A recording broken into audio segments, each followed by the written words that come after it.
Hello and welcome to Killer Queens, a true crime podcast. I'm your host, Torella. And I'm your better, prettier, younger host, Tori. We're sisters who are obsessed with true crime and love gal-palin with you about cases. You can expect the occasional curse word, lots of Friends quotes, and all the 90s nostalgia. To get in on the conversation, check us out at killerqueenspodcast.com. You can also find us on Instagram and Facebook at Killer Queens Podcast, and we're on YouTube at Killer Queens, a true crime podcast. Okay, y'all, grab your Capri Suns or your Surge, and let's talk about some true crime.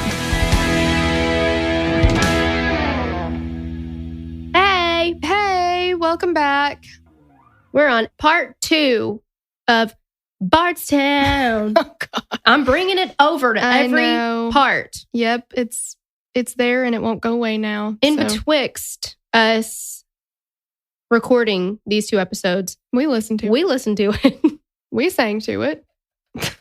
And we replaced it with... No, we didn't.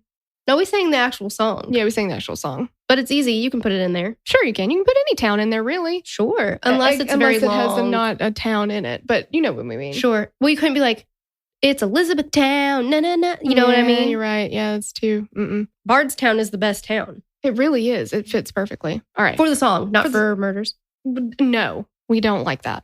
Okay. Here we are. Part 2. I think we've done all we can do here at the beginning. Yes. If you didn't listen to part 1, scooch back, listen to that one. Or if you enjoy being lost, keep going. We're not here to tell you what to do. You do whatever you want. Live your life. Live your best life, girl. Okay. As always, we have lots of extra stuff on the Patreon. Check it out. We have another show called Oh Snapped. Case or episode by episode coverage of Snapped episodes starting at episode 1, season 1. So good. So good to hear it. So good to watch it. Yeah. Okay. Here we go. Now we're going to dig into Crystal Rogers. So that's like we said in the last episode, it's the main case in the sense that there's the most information about this case out there because the police are literally keeping everything close to the vest. And what Torella mentioned at the end of last episode, which you probably remember, is that just in this case alone, there are also 2 other murders kind of wrapped up in twine. I mean, damn. I know. Yeah. Crystal Rogers was the daughter of Tommy and Sherry Ballard. They were an original Bardstown family since Tommy was also born and raised there, and Crystal, the oldest, with brother Casey and sister Brooke, were also born and raised there. Crystal was described as shy, kind, and compassionate. Torella, this family is the song My Town. Where I was born, where I was raised. Where I keep all my yesterdays. I'm going to stop. At some point, I'm going to stop talking about it. Doesn't feel that way, but... Well, because I'm lying. Well, yeah, that's why. Yeah, that's why. Okay. Anyway, Crystal was described as shy, kind, and compassionate. She married Keith Rogers and they had kids together. She was a mom at a young age, but her family agreed that she was made to be a mom. And they said she was a really laid-back mom, and they kind of joked that she was different than Sherry because Sherry was kind of like uptight and Crystal was just kind of like, she just was so laid back. And she had 5 kids total. So, dang. Yeah, they were like, she loved kids. She had 5 of them. But that's your own little peewee football team right there. Totally. Crystal and Keith ended up separating. They never divorced, but they separated. And Crystal began dating another man named Brooks Houck. She and Brooks had a son named Eli. Sherry recalls that Brooks was always a good father to Eli, but he literally wanted nothing to do with her other kids. So she said that if they went to the grocery store, Brooks would pay only for food that was for Eli. And then the food for any of her other kids was Crystal's responsibility alone. That is so fucked up. Yeah, they lived together, but he would only, it's not the family grocery bill, it's Brooks and Eli. Yeah, you handle your kids. Fantastic human being. Right here. Sure. Yeah. Brooks came from a wealthy family, and as soon as I heard the name Houck, I was like, I bet they were a prominent family. I feel like here the name Houck, because we went to high school with some Houcks, and I felt like they were fancy. They were fancy, and also pretty good looking. Very good looking. Brooks came from a wealthy family and owned many properties that he rented out. So that's how they even met. She separates from her husband. She moves into a house that Brooks owns. And they end up getting to know each other and they started dating after that. One year, Brooks even ran for sheriff in the Democratic primaries. My name is Brooks Houck, and I look forward to becoming your next Nelson County Sheriff. I'm a proud native of Nelson County, and my family and I are excited about what the future holds for our community. After about 3 years of dating, Brooks and Crystal's relationship was showing signs of strain. Friends say that Crystal was actually planning to break up with Brooks in the summer of 2015, but Brooks said he knew nothing about that. On July 3rd, 2015, Crystal texted a friend about how excited she was that she and Brooks were going to have a kid-free night and that she got a babysitter. That night, she and Brooks went to his family farm. That's weird. He said they took the baby. You know, it was supposed to be a kid-free night. Yeah, I don't know. The next day was July 4th, but no one heard from Crystal all day. Her mom said that Crystal wasn't returning any calls. Sherry called around, but no one had seen her. At some point, Sherry got a text from her granddaughter, Kylie, which is Crystal's daughter, asking if she had talked to mom, which would be Crystal. So Sherry texted Crystal again, and she's like, hey, text Kylie. She's looking for you. But later on that evening, Kylie texted again and is like, hey, I still haven't heard from mom. Can you get in touch with her? So Crystal's family is concerned because they're like, this is very unusual. This is a difference from like the Daniel Cahoe case where he may go off the grid for a couple days, you know? Crystal didn't do that. She's got 5 kids. She literally was inseparable from Eli, took that kid everywhere with her. I believe, I don't know, but it seemed like she stayed home with them because she was always with that child. So I want to say something. It's like a little quote from Sweet Home Alabama, where it's not the same, but when they go to the bar or whatever, and Reese Witherspoon's like, "Oh, you have a baby in a bar," and the girl's like, "Yeah, this one's still on the tit, so I can pretty much cart him anywhere." Yeah, I love that girl too. I know, me too. She's so funny. They checked with Brooks, but he said he hadn't seen her.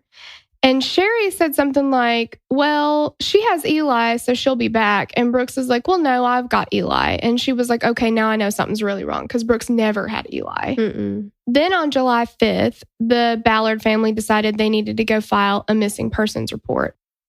Brooks did not offer to file it or go with them to file because what Sherry said is she was driving to the police station or getting ready to go there, whatever.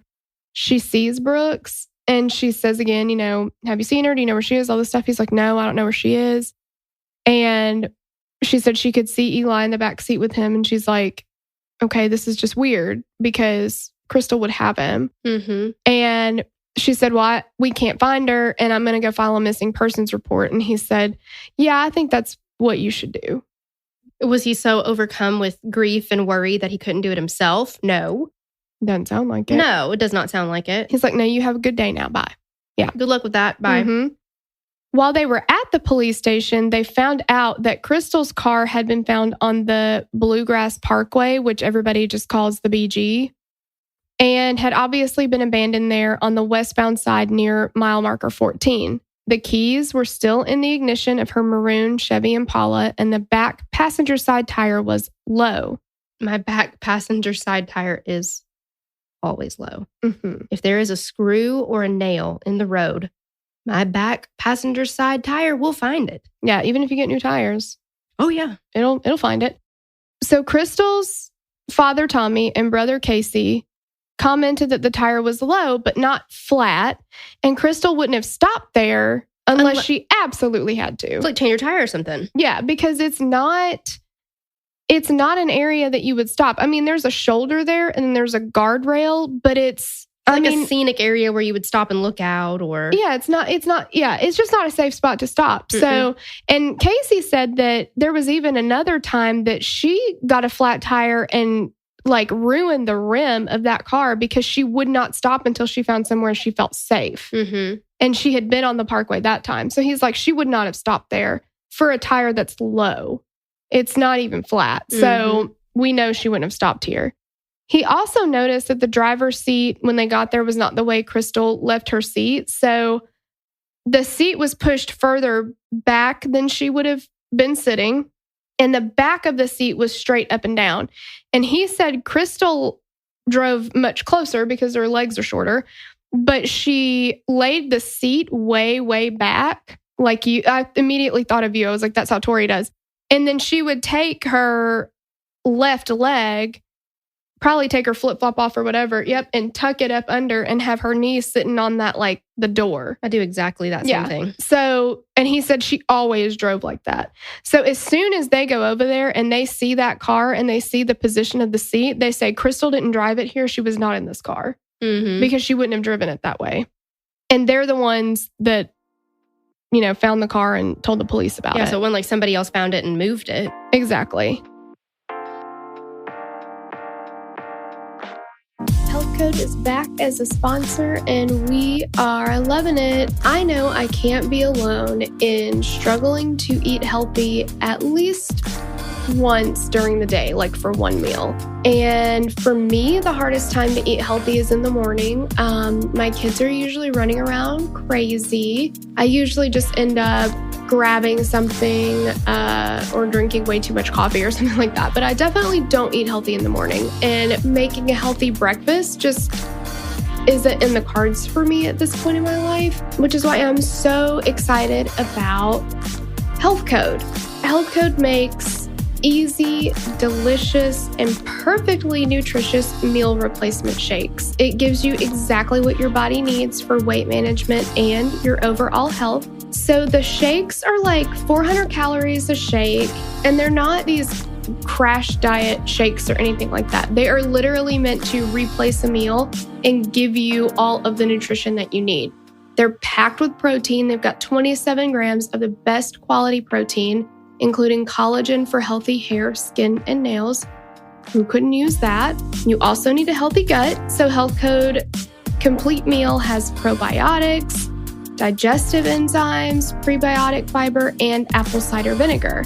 It also has 25 vitamins and minerals plus healthy fats for a healthy brain and metabolism. Oh, and it keeps you full for hours. So another problem that I typically have in the morning is that I eat something like really sugary, which this doesn't have any added sugar, and then I have that like sugar crash a couple hours later where I'm starving and then I carb load again because I'm like feeling a little hangry, When I drink these shakes in the morning, I feel full for longer. I don't spike my blood sugar so much that I'm crashing pretty soon after. And I'm not like viciously trying to eat everything in the house before lunch. Get our special offer now at gethealth.com. That's GETHLTH.com. Just use the discount code QUEENS for an extra 10% off your first order. There's nothing to lose. They have a love it or your money back guarantee. The offer is only available for a limited time, so go to gethealth.com, GETHLTH.com, and use our discount code QUEENS for 10% off your first order today.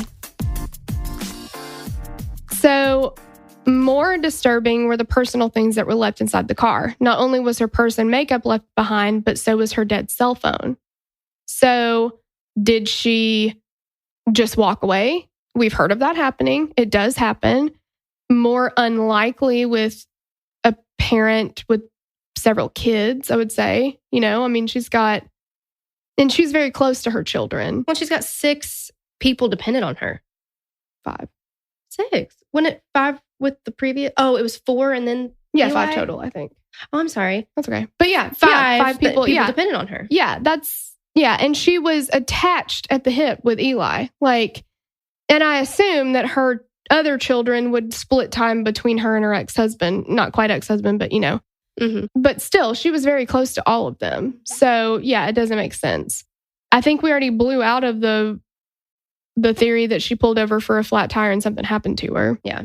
The detective in this case, his name is John Snow. How many times do you think he gets asked or told winter is coming? How many? I love it. And people are like, "You going to the watch, John?" Like, whatever. I'll be your Khaleesi, John. Hell yeah. Well, not this John. No, not that this one. John. Yeah. Oh yeah. But that's the aunt, and it's a weird thing. So anyway, he began his investigation. If he can overlook it, I can overlook it. I'm kidding. Well, that's true. He began his investigation of Crystal's disappearance with the last person to see her alive and the person closest to her, which is Brooks Houck. The boyfriend did it.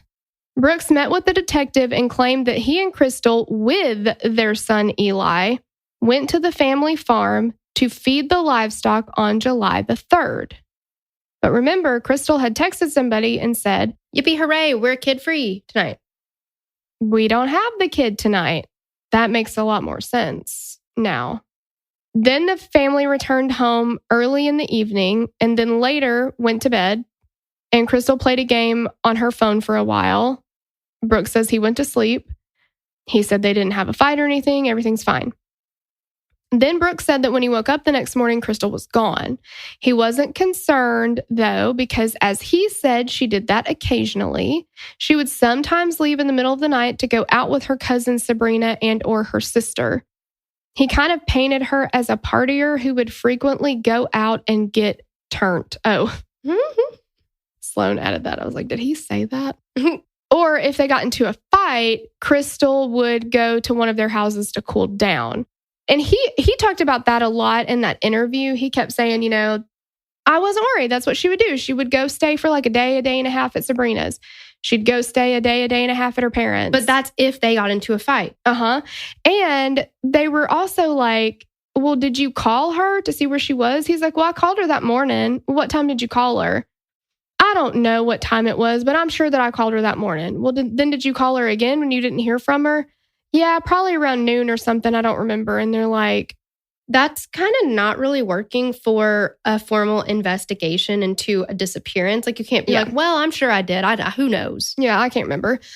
But he also was like, what I learned in the past is that when we would get into arguments and she would need her space to cool down, if I kept calling her and blowing up her phone, it made it worse. So I've learned over the years to just kind of let her cool down, let her have her space.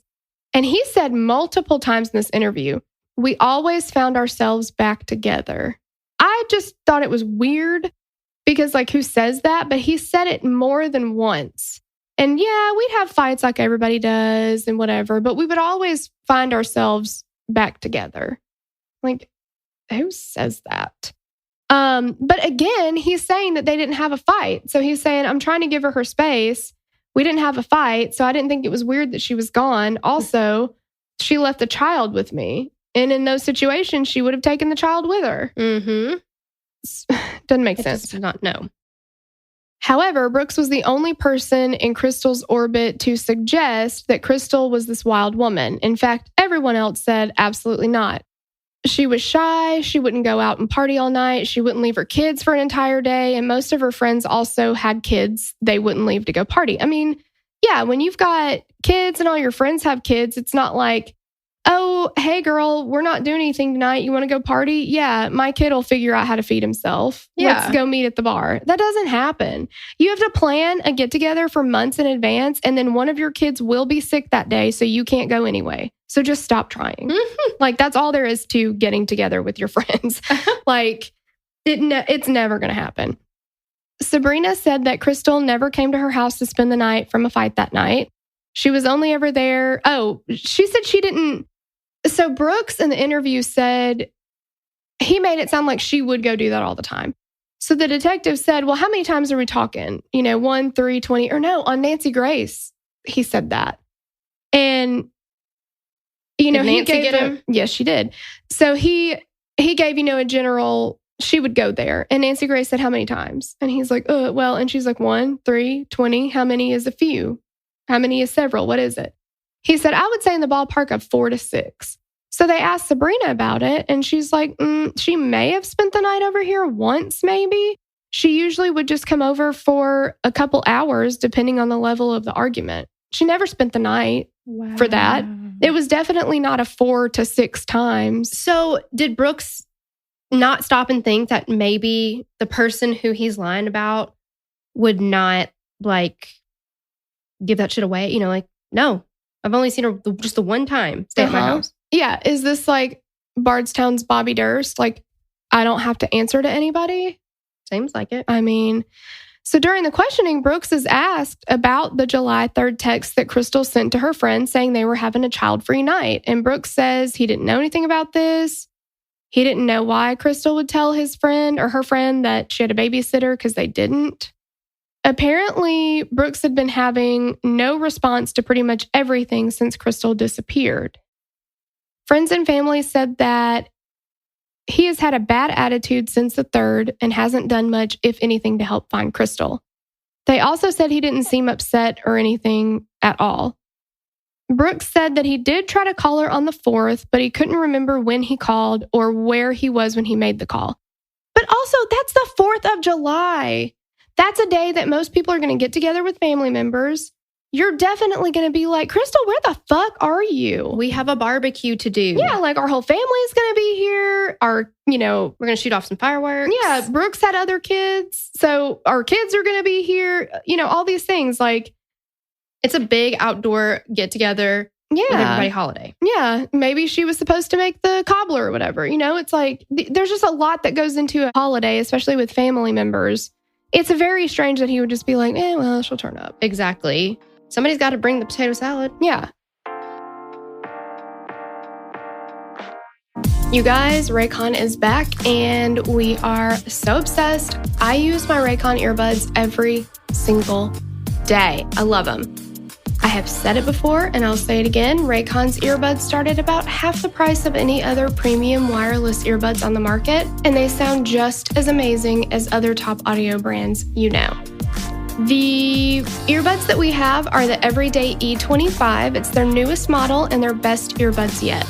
You get 6 hours of playtime, seamless Bluetooth pairing, more bass, and a perfect noise isolating fit. And they feel great, even for hours. Like if I'm listening to podcasts, if I'm editing, which takes a long time, listening to music when I go walk the dogs, like whatever it is, even conference calls, like the audio for phone calls is great too. I use them in the car. You can hear great on them, but I have like embarrassingly small ears. I don't know what the deal is, but they're teeny. And even like the smallest fit on every other earbud I've ever tried hurts after a few minutes, like at the most 20 to 30 minutes. And I can wear these all day long with no problem. They feel great. So big or small, whichever your ears are, medium, it doesn't matter.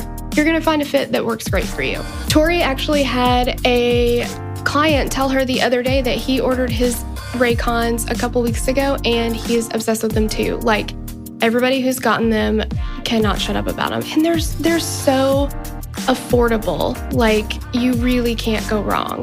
Raycon was founded by Ray J and they're super popular with celebrities like Brandy, Melissa Etheridge, Snoop Dogg, Cardi B, and more. So if you want to be twins with your favorite celebrities, or if you want to be like in the Raycon club with us, get your Raycons, tag us in a picture. We love to see them. They're so great. Listen to us on your Raycons, man. We sound better on Raycons, I think. Now's the time to get the latest and greatest from Raycon. Get 15% off your order at buyraycon.com/queens. That's buyraycon, buyraycon.com/queens for 15% off your Raycon wireless earbuds. That's www.buyraycon.com/queens. Brooks was interviewed on July 8th by Detective Snow, and this one was recorded. During the interview, Snow comes in and says, let me read over the statement. So Brooks has made a written statement. He reads over it first. And Brooke is quick to explain his statement to the detective. He seems uncomfortable and seems like he has to fill in the silences. With every question Snow asks, Brooks seems to have an extended answer that kind of dances around the question. He is very good at this. And I think that he probably already had a little bit of that like media training when he was doing his sheriff campaign or whatever. Mm-hmm.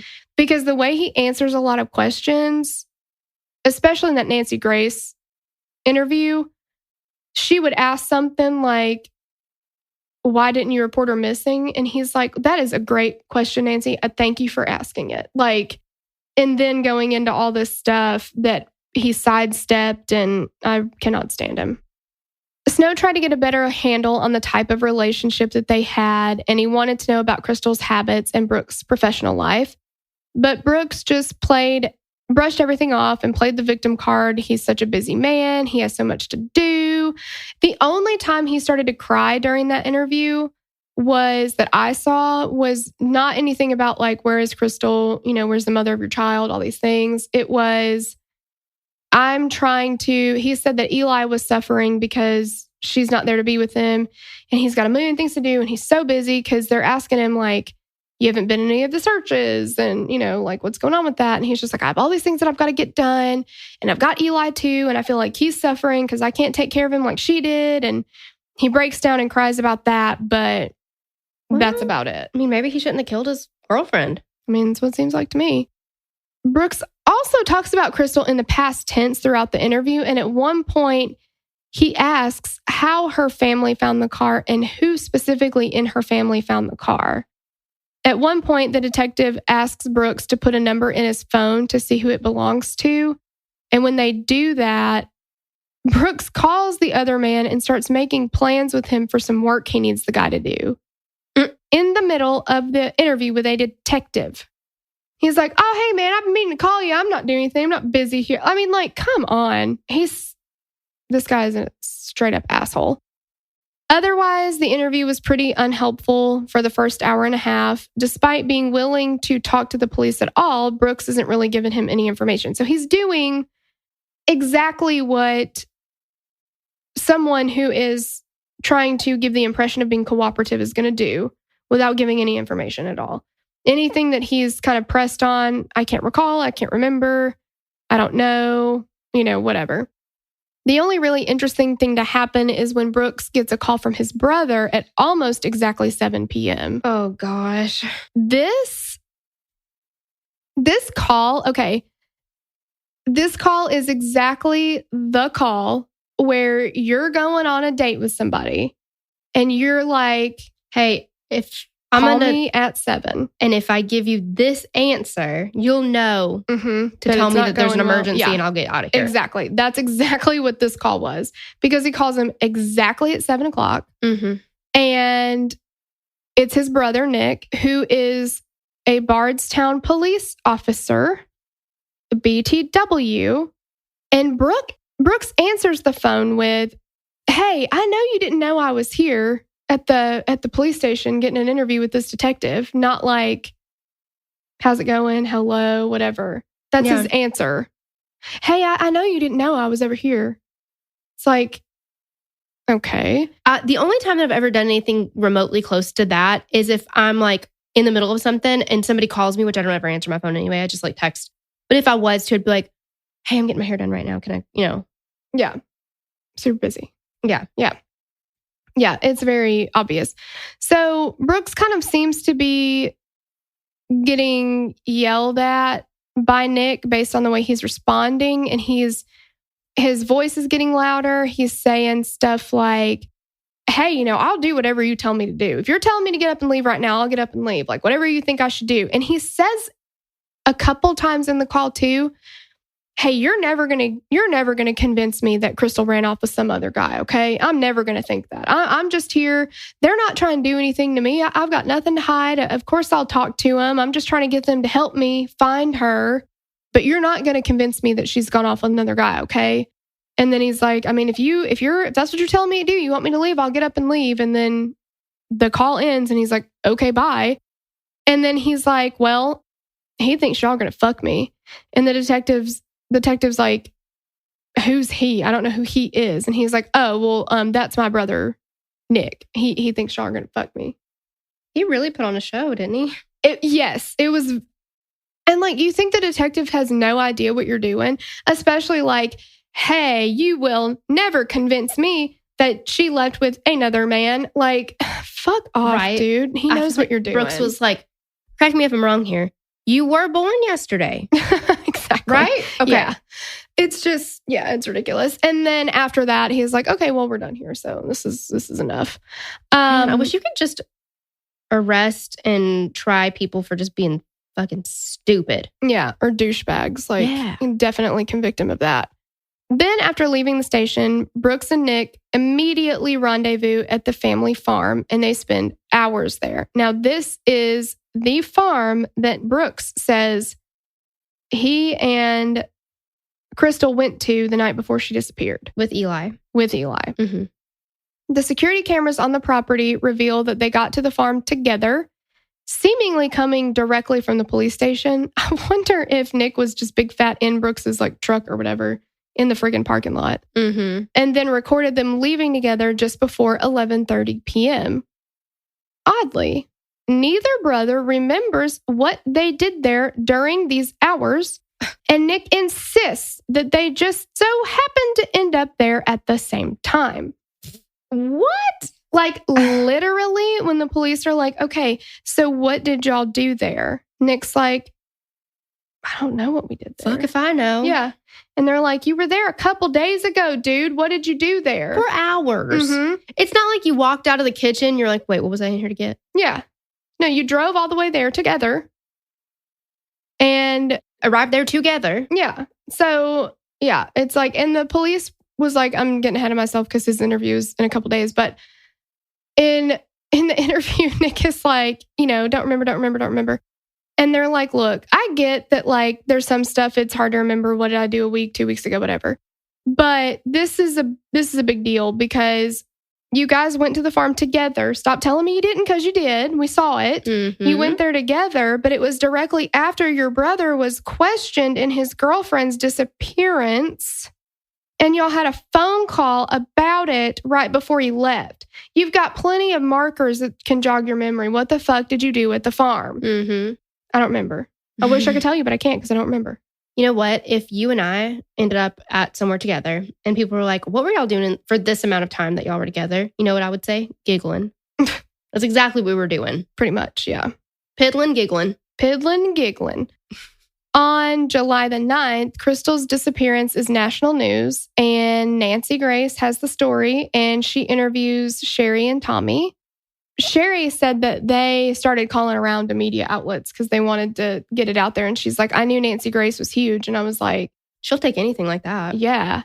So Brooks calls into the Nancy Grace show, and it is unfortunate and unhelpful. And that's where, he's like, oh, this is a great question. I so appreciate you asking me that and all these things. He's such a douchebag.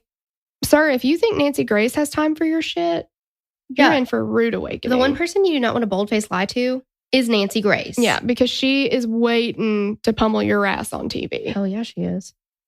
Brooks insists he's innocent and he's being 100% honest. While Brooks calls Nancy Grace, Nick is called to come in and interview with the police, and his police cruiser is confiscated and searched. When asked to come in, Nick flat out refuses to testify, saying, I have nothing to you. So the detective calls him and he's like, hey, Nick, it's Jon Snow. I know winter's coming, whatever. And he's like, yeah, so I want you to come in and talk to us. And he's like, yeah, I got nothing to tell you. I can't add anything to it. So it's really just going to be a waste of your time. He's like, okay, so I need you to come in and talk to me. Okay. And Nick's like, you can take your dragon and you can shove it up your ass. Basically, he said, I don't have anything to tell you. And he's like, so you're not going to come here and talk to me? And he said, yeah, that's correct. And then they hang up. Yeah. So this family. I know. And they look exactly identical. They're both just, bleh. Yeah.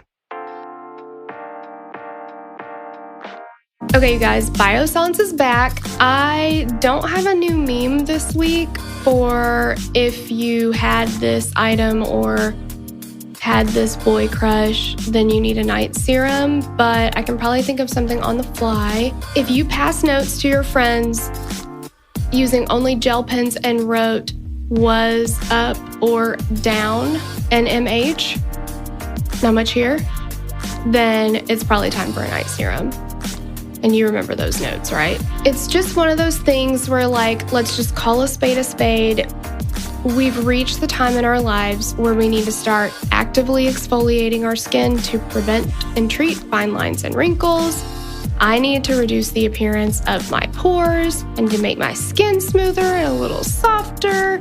And that's why I'm so excited that we have Biossance as a sponsor this week. I have super duper sensitive skin, so even when I was in aesthetic school, we had like peels and stuff we could try or retinols that we got for free, and I never could try them because I was so sensitive. They burned my skin. It felt horrible. But I recently got Biossance's squalane and lactic acid resurfacing night serum. I put it on before bed. It does not hurt. It feels great. It smells really good. And when I wake up, my skin is literally glowing. And I did post about it on Instagram a few weeks ago or Facebook if you want to check it out. But it made my makeup look so good. Like, it made my makeup lay better. It was like kind of smoothed everything out. And it really was after just one night. I use it every single night, but after the first night, it looked great. And you don't have to just take my word for it. In clinical studies, 100% of users saw a reduction in fine lines and wrinkles and improvement in pores overnight. And it's a top-selling serum at Sephora, so you know it's amazing. Sephora knows their stuff, right?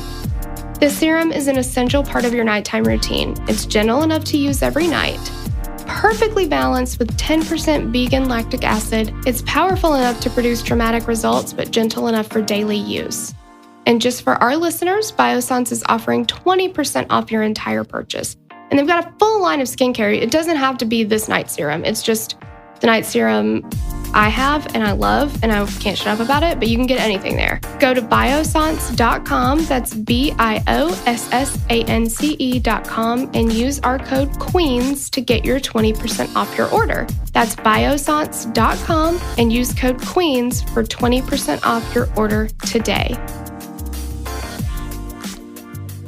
So his boss, Police Chief Rick McCubbin, meets with him and says, you need to cooperate. And I think and I could have totally misunderstood this, but in the oxygen thing, I feel 100% sure that he said, what I am telling you is you need to unass that chair and get over there and talk to them. I'm pretty sure he said unass. Ooh. I've like never heard that, but no. Or I just made it up, but I think that's what he said. Yep. And I love it. He said that it was a direct order to assist in the investigation because he's like, if you're going to wear this badge, then you're going to help. I mean, you can't just not help. This is ridiculous. So Nick still is like, he doesn't want to cooperate. He's like, I don't have anything to tell him. If I did, I would have already done it. All this stuff. And he's like, well, you've got to go. So too bad. But it takes him a week to negotiate the time and date because he's so busy. They're both so busy, aren't they? Mm-hmm. So on July 15th, Nick finally sits down with the Kentucky State Police for an interview. He's asked about his relationship with his brother and what he knows about Crystal and Brooks's relationship. He brushes all this off, saying he doesn't talk to his brother about relationship stuff. The investigators ask him about his multiple calls to Brooks during Brooks's interview.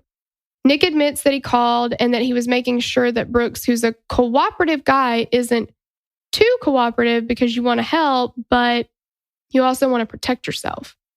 Nick said that he was concerned, too, that Snow was doing the questioning because, as Nick claims, he openly admitted that he lies in court. That sounds like something an investigator would not openly admit. No, and it also sounds like somebody who lies would say about another person who is lying too. Yeah, because this is recorded on tape, so... It's like projecting. Mm-hmm. Yeah, for sure. Oh, God, these guys are... Yeah. When asked about the polygraph that Brooks took, Nick said he knew they weren't going to pass Brooks no matter what. It doesn't matter what Brooks does right, then he just looks like the bad guy and everyone's pointing the finger at him. What a victim, man. Uh-huh. One of the officers explains that the polygraphers were an independent agency and they didn't have any interest in the case, so Brooks, inconclusive, didn't have anything to do with the police. The investigators asked Nick about the family farm. It's 250 to 300 acres. Damn. He tells the officers that they kind of run into each other out there. And that they've been out there in the past couple weeks after Crystal went missing, but he just doesn't remember what day specifically. They just pass each other because they're both just super duper busy. They just don't have time to like even talk or anything. And I can understand that. I mean, if you're wandering around all by yourself in 300 acres, you're going to pass the only other person out there. Exactly. You're bound and determined to run right directly into each other. There's no way of getting around it. Absolutely not.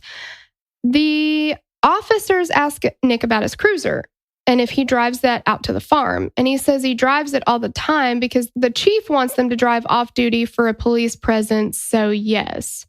They point out that Nick's cruiser was taken and ask him what's in the trunk of the cruiser. He goes through everything that's in his car altogether, and it's just basic cop stuff. When the police department took the car, what was in there? He said that other than all the things he mentioned, there was a blanket from moving furniture in the trunk that he had thrown in his trunk to return to the farm. Then they ask if he went to the farm on July 8th after Brooks's interview. He can't remember specifically, but he the needs police to be checked for early onset Alzheimer's. It sounds like it because he can't remember damn anything. Can't even remember his name. No. The police say that the cameras show that he followed Brooks. They point out the difference in the statement that he never met Brooks there. Nick said it wasn't intentional that they were there together, and he doesn't remember anything they did or when they left.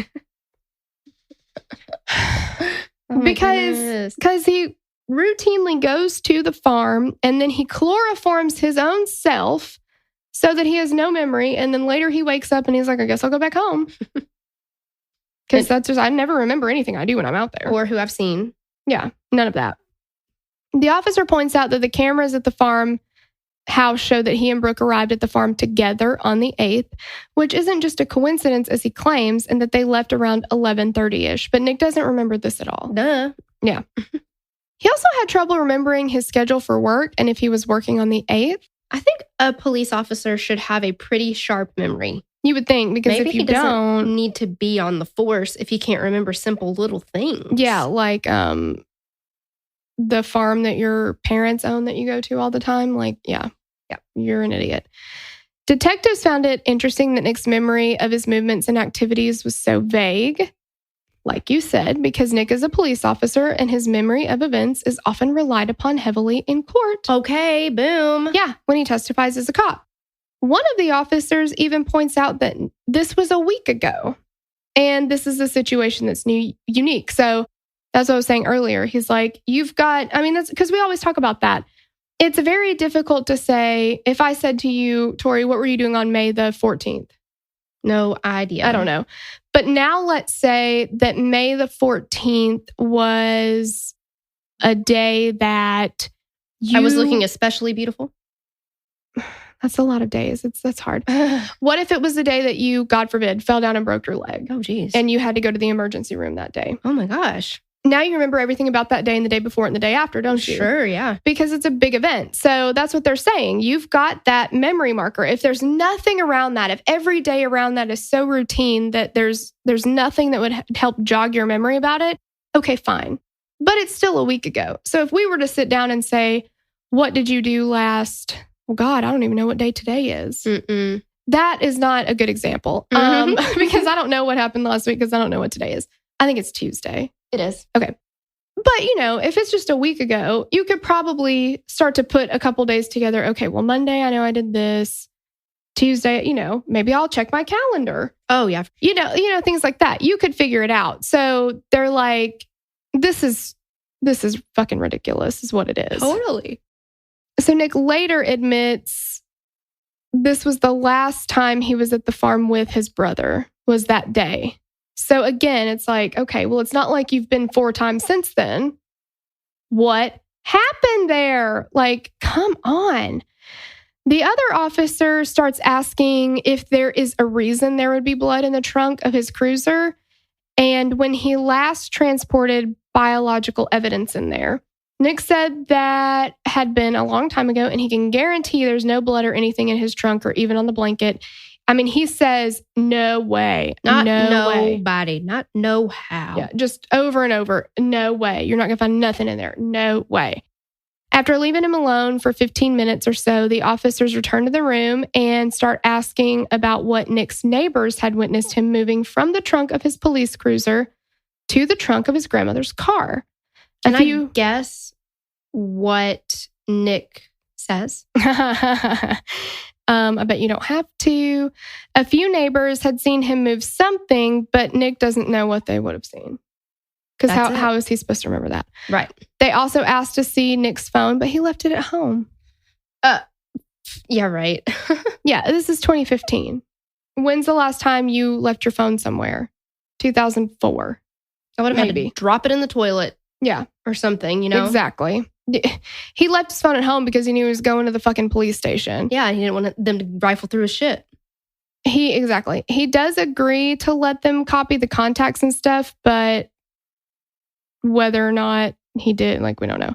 But then they circle back to the fact that his cruiser was taken and searched. Forensics looked at it and used luminol to look for bodily fluids and blood. They want to know why the trunk and the blanket lit up like Chernobyl. Mm-hmm. Why would that be? He's like, I have no explanation for that. I have no idea. During the interview, he was the one that admitted to being the only one in the car and the only one to put the blanket in the trunk. Nick is adamant that Crystal's DNA will not show up in his trunk. Did your brother call you and say he'd done something to Crystal? And he's like, no. You ever helped him move a body? No. Have you ever helped him get rid of evidence? No. So they're trying to be like, stuff happens, man. We get it. And you're the person he would call. You're the closest to him and all this stuff. And, he's just like, no. And then they kind of start coming at him harder, putting the pieces together and implying that he's lying when he says he can't remember things. And they say they don't believe in coincidences or amnesia. They say they aren't asking hard questions. This is a big thing to happen in his life. They do not believe that he cannot remember details about a week ago. Mm-hmm. The officers ask him what he thinks happens, and he's like, well, I don't have any theories. He's a police officer who has no theories in the case. So they come at him with their theory. Something happened. Maybe they got into a fight. Maybe somebody else was hitting on Crystal. Maybe she was cheating on him. Maybe he confronted her. Maybe it went too far. When he realized what he had done, he calls Nick. And now, because Nick is a good guy, maybe he blocked it right out of his memory because he's ashamed of what he did. And then he's like, no, it didn't happen that way. And they're like, well, how the fuck do you know how it happened? You don't remember any of it. Exactly. You don't remember if you did or you didn't. Whatever. But he's like, well, I just know it wouldn't because I know my brother and he wouldn't do that. And they're like, whatever. So they also bring up that he said he goes out to the farm to ride the four-wheeler religiously, which he says means about 2 to 3 times a week. But the cameras don't show him out there for 2 to 3 weeks before Crystal's disappearance. And then he's like, well, I don't go out there every week. And the officer is like, I need for you to get a fucking dictionary because religiously means you do it all the time and consistently. Yeah, exactly. I would not use the word religiously when I was referring to, let's say, I don't know, exercising. Exactly. I brush my teeth religiously. Sure. So I do not wash my hair religiously. No, I avoid washing my hair religiously. Exactly. I'm currently in the process of religiously doing that right now. And that's why if I lift it up here, it will stay. But yeah, I hate him. I just hate him. Mm-hmm. Eventually, Nick gets defensive and poses the question, who would do these things with a city-issued cruiser? And the officers are like, well, what better vehicle? No one's going to question a police car behind a car with a flat tire on the side of the road or a police car driving at all different hours. Nick agreed to take a polygraph on Monday, July the 20th, but he never showed up. When he skipped the appointment, the FBI contacted him to ask him to come in. Nick was off duty at the time and he refused. So on July 24th, when Nick was back at work and in uniform, he was forced to take it by his boss.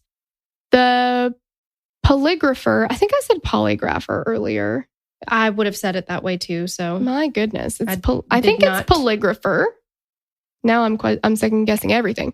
Expressed grave concerns with the results of Nick's polygraph and that he exhibited deception when asked questions about Crystal. Nick got very defensive when he's questioned about the results. In the meantime, police... I'm surprised he remembered even giving the results. Yeah. They were like, hey, remember how you did a polygraph just now? And he's like, what? I did? My God. That completely does not, I have no recollection of that at all. I know myself, though, and I never would have agreed to do that polygraph. Exactly. So you're making that up. In the meantime, police continue to focus on Brooks since he's the last person to have seen Crystal alive. They look over the security camera footage from the farm and see that on July 3rd, Crystal and Brooks show up to the farm alone. Eli is not with them, as Brooks previously stated. That don't look good, man. See, because it's like, who had reason to lie? Crystal or Brooks? Yeah, exactly. Exactly. Crystal went with him, but she doesn't appear to have left with him or at all. As soon as I heard Brooks say we went to the farm, I'm like, she's at that farm. He buried her somewhere out there. It's a huge farm. Yeah, there are plenty of places. Yeah. Over the following months, nothing new comes up, but search efforts continue. Crystal still hasn't been found. On September 9th, 2015, Nick was suspended from the police department for 5 weeks. Chief McCubbin made a statement that he had given Nick a verbal command to cooperate with the lead investigator and that Nick was impeding and stonewalling the investigation. He called this conduct unbecoming of an officer. Then on October 16th, 2015, Nick was fired from the department for interfering with a police investigation. During the same announcement, Chief McCubbin officially named Brooks as a suspect in Crystal's disappearance and that she's now presumed dead. Crystal's parents became the guardians of 3 out of 5 of Crystal's kids, while also continuing to search for Crystal and for justice. Sherry was often the one talking to the press while Tommy was leading the search efforts. During the end of 2015, Tommy and Sherry got wrapped up in a custody battle over Eli because they were worried that Brooks was going to run off with Eli. Brooks was selling off property for almost nothing, but his lawyer just says that that's just the day in the life of Brooks. They can explain away everything that either of them do. But the Ballards obviously don't believe it. They have thought that Brooks was guilty from the beginning, and they filed a legal motion to keep him from bolting. In December 2015, a man named Danny Singleton was arrested in reference to this case. The 53-year-old was considered to be Brooks's right-hand man and was arrested on December 16th for perjury.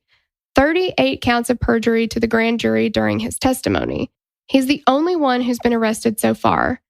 Singleton pleaded guilty and was sentenced to 8 months in jail, and the rest of his time was spent on parole. In June of 2016, Nick and Brooks's 82-year-old grandmother, Anna Whitesides, was subpoenaed to testify in front of the grand jury in regards to the white Buick she owned at the time of Crystal's disappearance. The car was the one that the witnesses said, remember, they saw Nick moving stuff from his car to her car. After Crystal disappeared and this incident was witnessed, Tommy tried to locate the Buick. He made a post on Facebook, but it turned out that Nick sold the car. The car was located and taken into police custody for forensic testing. When she was brought into the grand jury to testify about the car and why they sold it, Whitesides pleaded the fifth and refused to talk. Another hearing was held to see if she could do that, and her right not to speak was upheld. What the fuck is wrong with this family? They can just live with acting this way? Well, but that's the thing. Like, behavior like this is learned and reinforced. These kids have been shitheads since they were born, and their family has coddled the shit out of them. Clearly. Yeah, and given them whatever they want. They are entitled little bitches. I cannot stand either one of them. They look exactly the same, and I hate them. In August of 2016, a search warrant was executed on the Whitesides property and another on Nick's house and property. We don't know exactly what they were looking for, and it's unknown if they found anything, but they led to 2 more searches that were conducted later that month. A huge search was done on Rosemary Houck's, which is Nick and Brooks's mother's farm, and the farm next to theirs.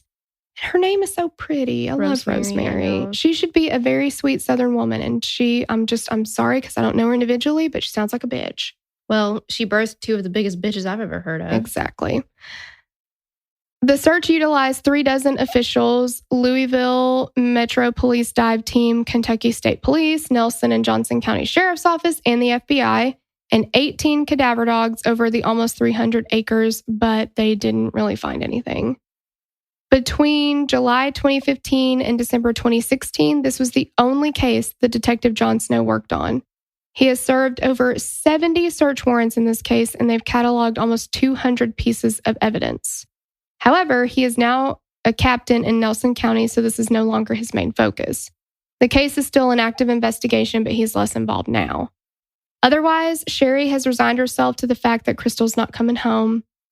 Tommy continued to search and document everything he saw, heard, overheard, etc. For Tommy, this was kind of like deja vu, because in 1979, his older sister disappeared in eerily similar circumstances.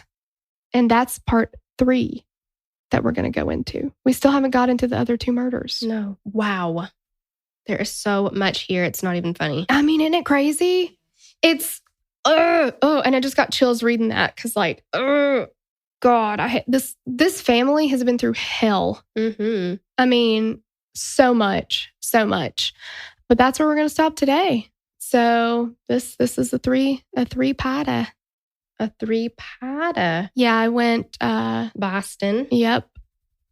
With it. So, all right. And I'm not going to guarantee that part 3 is going to be released immediately because I am not an editing genius. So we'll see when it comes out. I don't know. We'll see what happens. But we will, catch you on the next one.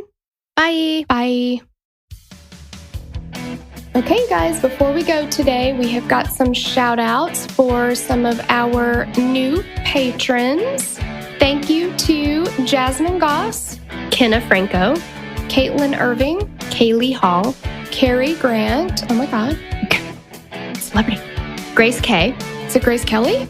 Oh my gosh. Kelsey Del Val, Lauren Hubbard, Jessica Brescia, Kelly, Georgia Robbins, Samantha D, Chris Turner Neal, Kathy Desthu, Christina Bailey, Amberly Joseph, Molly, Sky Fitzpatrick, Trisha Ann, Megan, Danny Duron, Harley Graves. Thank you. Thank you so much. We'd love to hear your thoughts on this case. Connect with us on Instagram or Facebook to continue the conversation. Thanks for listening, and we will meet you back here next week. Bye. The theme song for the show is created and composed by Stephen Toby. You can find more of Stephen's work on SoundCloud. Our logo was created by Sloan Williams of Sophisticated Crayon. You can find more of her work on Etsy. Visit us at KillerQueensPodcast.com for merch and other info about the show.